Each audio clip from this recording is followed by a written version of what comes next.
আসসালামু আলাইকুম ওয়া রাহমাতুল্লাহি ওয়া বারাকাতুহু। আলহামদুলিল্লাহি রাব্বিল আলামিন ওয়াসসালাতু ওয়াসসালামু আলা রাসূলিহিল কারীম। আম্মা বা'দ।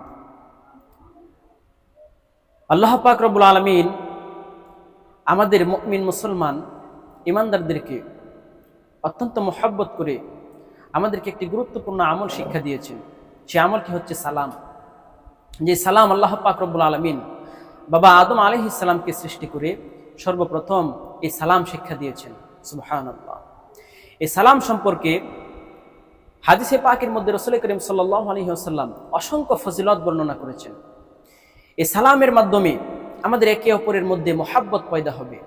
এই মর্মে মুসলিম শরীফের ৫৪ নম্বর হাদিসে হযরতে আবু হুরায়রা রাদিয়াল্লাহু তাআলা আনহু থেকে বর্ণিত রাসূল করিম সাল্লাল্লাহু আলাইহি ওয়াসাল্লাম ইরশাদ ফরমান: عن ابي هريره رضي الله تعالى عنه قال قال رسول الله صلى الله عليه وسلم لا تدخلون الجنه حتى تؤمنوا ولا تؤمنوا حتى تحابوا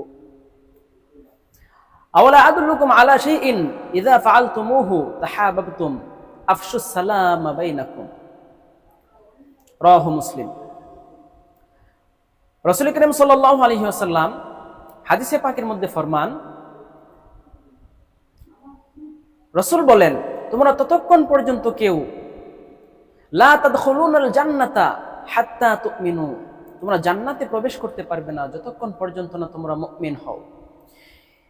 এরপরে রাসূল করিম সাল্লাল্লাহু আলাইহি ওয়াসাল্লাম ফরমান, ওয়ালা তুমিনু হাত্তা তাহাব্বু, তোমরা ততক্ষণ পর্যন্ত মুমিন হতে পারবে না, পূর্ণ ঈমানদার হতে পারবে না যতক্ষণ পর্যন্ত না একে অপরকে তোমরা মহব্বত করবে।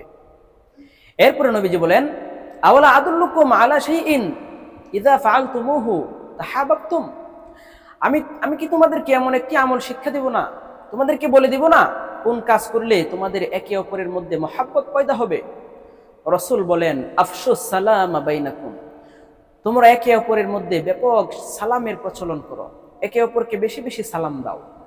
সালামের ব্যাপক প্রচলন যখন তোমরা করবে তোমাদের একে অপরের মধ্যে মহব্বত পয়দা হবে, আর সেই মহব্বত তোমাদের ঈমানকে মজবুত করবে, তোমাদেরকে পূর্ণ ঈমানদার করবে, আর সেই পূর্ণ ঈমানদার হওয়ার পর তোমরা জান্নাতের ভিতরে সেই ঈমান নিয়ে প্রবেশ করতে পারবে। সুবহানাল্লাহ।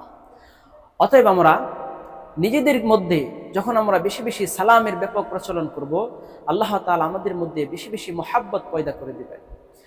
আর একে অপরের প্রতি মহব্বত যদি না থাকে তাহলে এর জন্য আমরা জান্নাতে যে প্রবেশ করতে পারবো না। আল্লাহ পাক রব্বুল আলামিন অন্য হাদিসের মধ্যে রাসূল করিম সাল্লাল্লাহু আলাইহি ওয়াসাল্লাম ফরমান, লা ইয়ারহামুল্লাহু মান লা ইয়ারহামুন নাস, আল্লাহ তাআলা ওই সমস্ত ব্যক্তিদের প্রতি রহম করেন না, দয়া করেন না যারা অন্য মানুষের প্রতি দয়া করে না। অর্থাৎ অন্যের প্রতি দয়া মায়া মহব্বত থাকতে হবে। যদি অন্যের প্রতি আমাদের দয়া মায়া মহব্বত না থাকে তাহলে আল্লাহ পাক রব্বুল আলামিন আমাদেরকে জান্নাতে প্রবেশের সুযোগ দিবেন না, আমাদের জন্য জাহান্নাম অবধারিত হয়ে যাবে। এই জন্য আসুন আমরা বেশি বেশি সালাম দেই, আমরা সালামের মাধ্যমে একে অপরের প্রতি মহব্বত আমরা বাড়িয়ে তুলি। বেশি বেশি আমরা সালাম দেই, ছোট বড়কে সালাম দেব, বড় ছোটকে সালাম দেবে। রাসূল করিম সাল্লাল্লাহু আলাইহি ওয়াসাল্লাম হাদিসের মধ্যে এসেছে, মাররু আলা গিলমানিন ফাসাল্লামা আলাইহিম, একটি সময় নবী করিম সাল্লাল্লাহু আলাইহি ওয়াসাল্লাম ছোট বাচ্চাদের সম্মুখ দিয়ে যাতায়াত করার সময় তাদেরকে রাসূল সালাম দিয়েছেন। মাররু আলা গিলমানিন ফাসাল্লামা আলাইহিম, রাসূল তাদেরকে ওই বাচ্চাদেরকে সালাম দিয়েছেন। রাসূল সালাম দিয়ে শিক্ষা দিয়েছেন আমরা যেন ছোট বড় সবাইকে যেন আমরা সালাম দেই, কিন্তু সালামের আদব হচ্ছে ছোট বড়কে সালাম দিবে, এটা হচ্ছে আদব। এছাড়াও হেঁটে চলা ব্যক্তি, বসে থাকা ব্যক্তিকে সালাম দিবে। আর রাস্তাঘাটে যখন রাস্তার পাশে যখন আমরা দাঁড়িয়ে থাকব, এমন সময় রাসূল বলেছেন তখন যেন আমরা রাস্তার হক আদায় করি। সেই রাস্তার হক হচ্ছে চলাচলরত ব্যক্তিদেরকে সালাম দেয়া। আল্লাহ পাক রব্বুল আলামিন আমাদেরকে বেশি বেশি সালামের ব্যাপক প্রচলন করার তৌফিক দিন, আমরা যেন বেশি বেশি সালাম বিনিময় করতে পারি। কেননা এই সালাম হচ্ছে জান্নাতি একটি আমল। এই সালাম বেশি বেশি যদি আমরা বিনিময় করি, আল্লাহ তাআলা আমাদেরকে এই সালামের বিনিময়ে আমাদেরকে আল্লাহ তাআলা জান্নাত দান করবেন। সুবহানাল্লাহ। আর এই সালাম মুসলমান আমরা একে অপরকে সালাম দেব, এই সালামটি সহি শুদ্ধভাবে আদায় করতে হবে। একজন মুসলমান আর এক মুসলমানকে যখন সালাম দেবে, আসসালামু আলাইকুম, সহি শুদ্ধভাবে সালামটা দিতে হবে। আর সালামের জবাবটা রাসূল শিক্ষা দিয়েছেন, জবাবটা একটু বাড়িয়ে বলতে হবে। আসসালামু আলাইকুম যখন কেউ বলবে, আমরা জবাবে বলবো ওয়া আলাইকুমুস সালাম ওয়া রাহমাতুল্লাহ। যদি কেউ বলে আসসালামু আলাইকুম ওয়া রাহমাতুল্লাহ, আমরা বলবো ওয়া আলাইকুমুস সালাম ওয়া রাহমাতুল্লাহি ওয়া বারাকাতুহু।